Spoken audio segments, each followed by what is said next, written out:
kelas C dengan NIM 4012411179. Baiklah, di sini saya akan menjelaskan mengenai materi hukum dagang yang berdasarkan buku yang telah saya baca. Yang pertama, mengenai pengertian hukum dagang.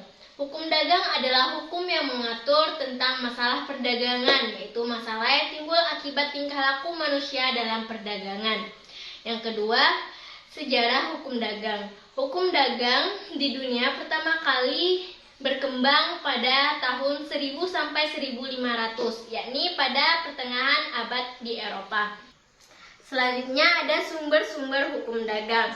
Yang pertama ada hukum tertulis dan dikodifikasi, yakni ada KUHD dan KUHP. Yang kedua ada hukum tertulis dan tidak dikodifikasi, yakni ada peraturan perundang-undangan yang mengatur tentang hal-hal yang berhubungan dengan perdagangan. Selanjutnya saya akan menjelaskan mengenai perbuatan perdagangan yang diatur pada pasal 4 KUHD. Yang pertama ada kegiatan para jasa komisi. Yang kedua ada jual beli surat berharga. Yang ketiga ada perbuatan para pedagang, pemimpin bank, bendahara, dan maklar. Yang keempat ada pemborongan pekerjaan bangunan. Kelima ada ekspedisi dan pengangkutan barang. Yang keenam ada menyewakan dan mencatatkan kapal. Yang ketujuh ada perbuatan agen, muat bongkar kapal, pedagang dan pelayan. Dan yang kedelapan ada semua asuransi. Selanjutnya saya akan menjelaskan mengenai kepailitan. Kepailitan adalah suatu keadaan di mana seorang debitur tidak lagi mampu membayar hutangnya kepada kreditur pada saat telah jatuh tempo.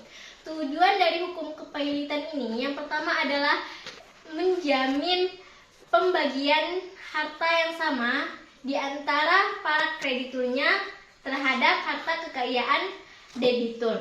Yang kedua, mencegah para debitur untuk melakukan perbuatan-perbuatan yang dapat merugikan para krediturnya. Yang ketiga, memberikan perlindungan kepada debitur yang telah beritikat baik dengan cara memperoleh pembebasan hutang.